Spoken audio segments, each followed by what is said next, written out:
So in today's video, I've got 9 tips for anyone going to Morzine and they want to get the most out of it. 1, 2, 3, let's go.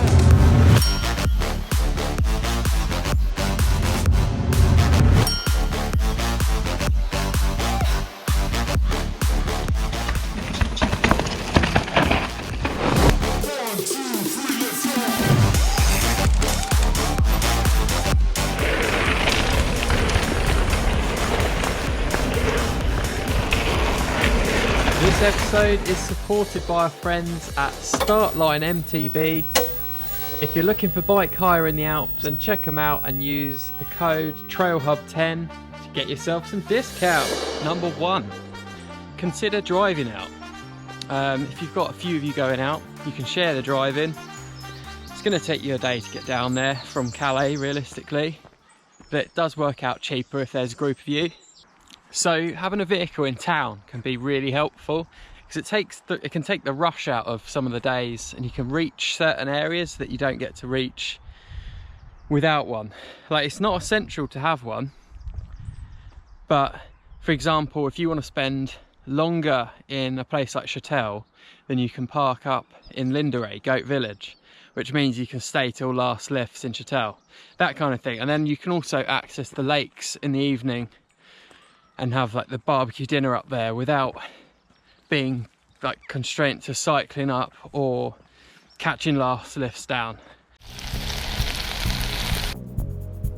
So we're currently up at the beautiful Lake Montreal, having a little cook up for breakfast. The drive itself is long, does take, I think it's about 8 hours on the sat nav, but the roads are incredibly clear compared to the UK.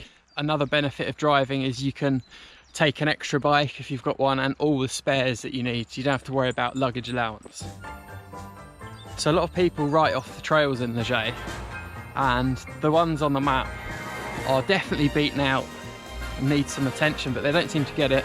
But it's worth just looking off the side of the trails. Even going up the lift, you can see routes going off them, and there's some really nice sort of off-grid trails. They're kind of not so secret, everyone knows they're there, you can see them. They are quite rough, but there's some really nice trail in there. So keep your eyes peeled in Leger and you might be rewarded. Oh no! But of course, when you're going off-piste, you're entering at your own risk. There's a couple of trails in there which are pretty steep, so if you're not a capable rider, then be careful. It can get pretty gnarly, but a lot of it is quite a gradual flow, gradual descent.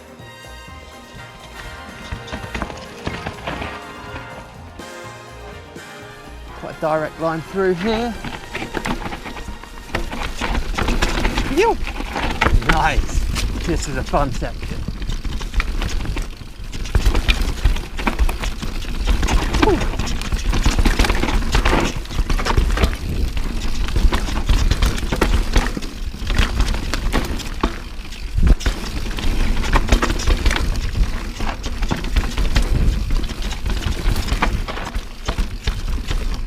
Number 3, be sure to check out the Porte du Soleil route. It's a huge 80-kilometre loop, which is all lift assisted, but there is a fair bit of pedalling in it, and it takes you to every area in the Porte du Soleil, so you can really get to see what's out there. The trails aren't overly technical, it's quite mellow, but it's just an awesome day. It takes you to Switzerland and back, but be sure to get the first lifts because it literally takes all day long. Can highly recommend that one.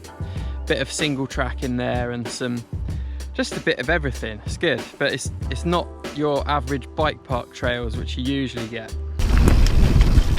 So this is part of the Porte du Soleil loop, which is the 80k kind of XC loop.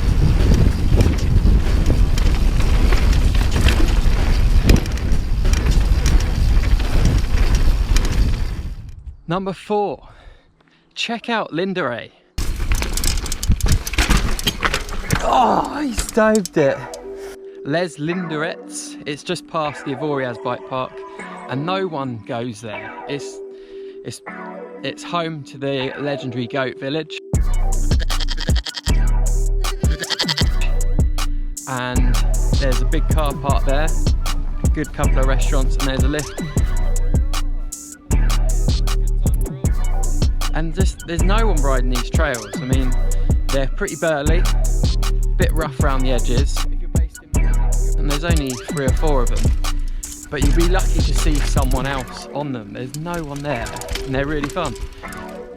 So it's not a place you'd spend all day. Probably session the lifts in Linderay and then head over to Chatel. The lift's right there, so it's a good spot to get a good day's riding in.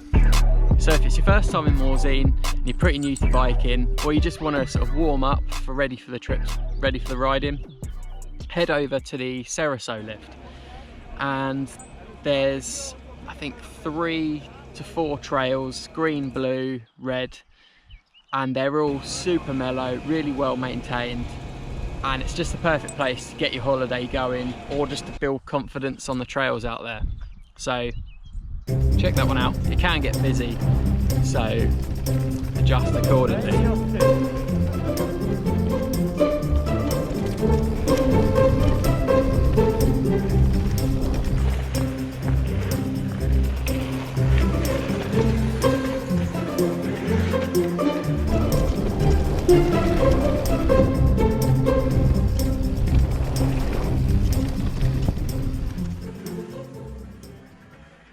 Number 6, you might want to consider camping. You could make a bit of a road trip out of this because there's some really nice campsites in Leger, Morzine and Chatel. So you could almost move around the place, get to see a bit more of it, and they're just really nice sites. The one in Leger especially is up on the hill, views of Mont Blanc, and it's got its own pool, jacuzzi, that kind of thing. So you can live the high life, literally.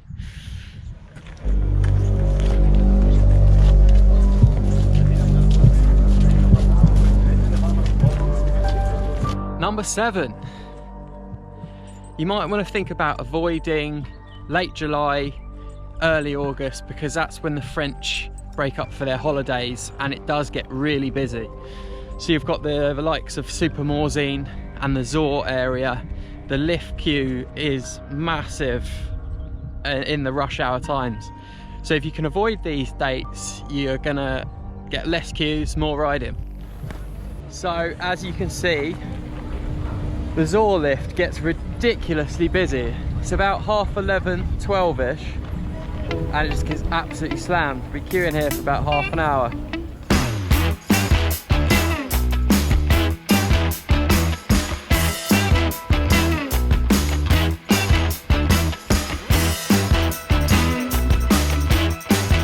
So number 8, this is a big one. Try and visit Morzine. It's the furthest bike park on the map, which you can use with your pass, and it does take a good sort of half day to get there if you're pedaling, or if you're driving you can get there in an hour. Alternatively, MTB Beds run a shuttle for 25 quid, I believe, so you can jump on that. But the riding there is just top notch. It's really quiet, as you'd imagine.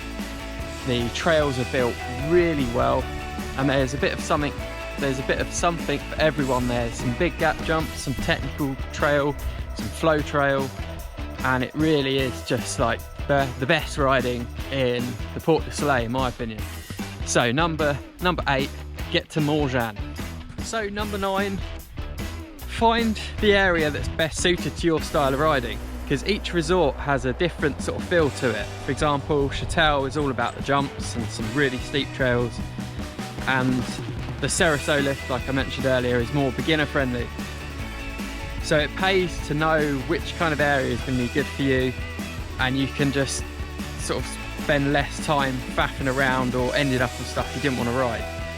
So I've written an article for my website. It's going to be like a comprehensive guide to each resort, so you know what kind of trails are out there and you can just head straight there. So if you want to see this article, head over to mtbtrailhub.com and there'll be a Morzine guide there. Obviously at the time of recording during lockdown, it's up in the air whether anyone's going to get to Morzine this season, but they do plan to open, and Morzine is not going anywhere. So bear it in mind and you'll get there.